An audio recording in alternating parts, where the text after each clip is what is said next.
যখনই কোরআন হাদিসের কোন ভাষায় কথা বলছি, তারা মূলত দলিলের সাথে আমাদের না পেরে উঠে, তখন তারা অতীত যুগের মতো তারা আমাদের উপরে ব্যক্তিগত আক্রমণ চালাচ্ছে। এই জন্য আমরা অনিরাপদ মনে করছি। নিশ্চয়ই তারা আমাদের সহিহ হাদিসের প্রচার প্রচারণা দেখে এই কাজগুলো করতে তারা দ্বিধাবোধ করছে না। এটাই হলো মূল সমস্যা।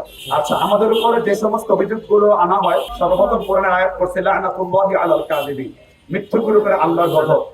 আসলে আমাদের উপরে আক্রমণের বড় কারণ হলো, যেহেতু দীর্ঘদিন ধরে তারা তাবিজ ব্যবসা করে আসছিল, যখন আমরা তাবিজ নিয়ে বলছি এটা শিরক, মানে আল্লাহ তামিমা ফাকাদ আশরাকা, এবং তখন বলতেছে এটা মানে একই থেকে বিজ্ঞান বহির্ভূত, তখন একদল আমাদের দুশমন হয়ে গেছে।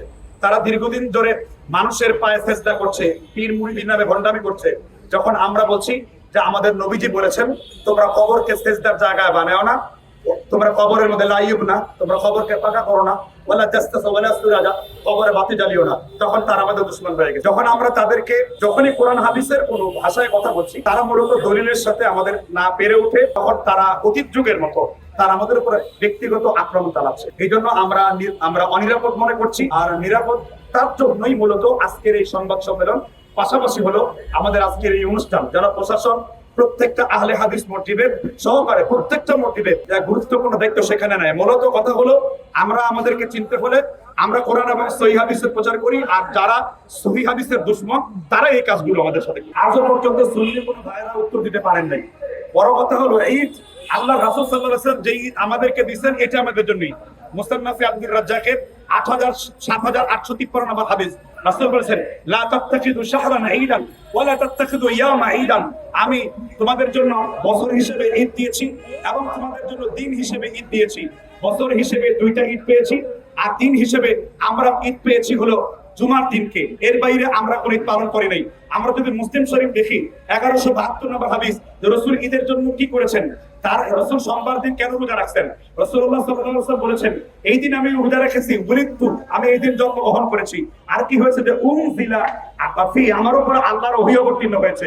আর শামাইলে তিরমিজিতে হাদিস রয়েছে 947 নাম্বার, সোম এবং বৃহস্পতিবার তুরজুল আমাল, আল্লাহ তাআলা আমাদের আমলগুলোকে দেখেন। এই তিনটি কারণে রাসূলুল্লাহ সাল্লাল্লাহু আলাইহি ওয়াসাল্লাম সোমবার দিন তিনি ওই দিন রোজা রেখেছেন। কিন্তু এখন যদি বলি যে সোমবার দিন রাসূলের জন্মদিন, তাহলে আমরা ঈদে মিলাদুন্নবী পালন করব। তো বছরে তো 55টা সোমবার হয়, তো 55টা ঈদে মিলাদুন্নবী গেল কোথায়? তারপরে তারা কোরআনের আয়াত কাদিয়ানির মতো অপব্যাখ্যা করে, মুনকিরিনে হাদিসের মতো অপব্যাখ্যা করে।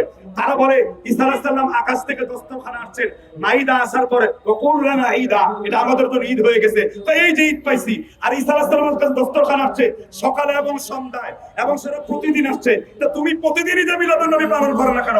বছরে একদিন ঈদে পালন না। আমি কান খারাপ করে সাংবাদিক ভাইদেরকে বলি, নীল আকাশের নিচে জমিনের উপরে 500 হিজরি পর্যন্ত শিয়াদের আগে এই ঈদে মিলাদুন্নবী নামের কোনো অস্তিত্ব ছিল না। আলাউদ্দিন জিহাদিকে খবর দিন, শহীদুল্লাহ বাহাদুরকে খবর দিন, এনায়েতুল্লাহ আব্বাসীকে খবর দিন। রাসূল থেকে, সাহাবী থেকে, তাবেঈ থেকে, তাবেঈ থেকে, খয়রুল কুরআন থেকে একটা দলিল কোরআন সুন্নাহর উপর নাই। আমরা উসকা সওয়াল কা বরদাস্তা জবাব দিয়া, আমরা প্রশ্নের যুগোপযুক্ত উত্তর দিয়েছি তাদেরকে, আজ পর্যন্ত উত্তর তারা দিতে পারে নাই। এখন গিয়াসউদ্দিন তাহিরি সাহেব সহ গোল হারিয়ে বলছেন যে আল্লাহর রাসূলকে ভালোবাসতে আমাদের কোনো দলিল লাগে না। আইসো, আমাদের দলিল লাগে। রাসূলকে ভালোবাসে ঈসা নবীর অনুসারীরা তাকে আল্লাহর ভেতা বলেছে, মারিয়াম আল্লাহর বউ বলেছে। আমাদের দলিল দিয়ে আমল করতে হবে, যেহেতু আল্লাহ সূরা বাকারার 111 নম্বর আয়াতে বলেছে তোমরা যা কিছু করবে পারলে দলিল নিয়ে আসো। এজন্য আমাদের দলিল আমাদের দিন, আর ইসনাদু মিনাদ দিন, সনদ হলো দ্বীনের অংশ। সুতরাং যার সনদ নাই, সনদ ছাড়া সন্তানের যেমন কোনো পরিচয় নেই, সনদ ছাড়া বাড়ির যেমন কোনো পরিচয় নাই, সনদ ছাড়া গাড়ির যেমন কোনো পরিচয় নাই, সনদ ছাড়া কোনো দলিলের কোনো প্রয়োজন নাই। আমরা এইরকম বেদলিক মানি না। আমরা রাসূলকে ভালোবাসবো 24 ঘন্টা 1440 মিনিট প্রতিদিন, প্রতি রাত্র, একদিনের জন্য না। সুতরাং এই বেদাত থেকে আল্লাহ তাআলা আমাদেরকে বুঝার তৌফিক দান করুন।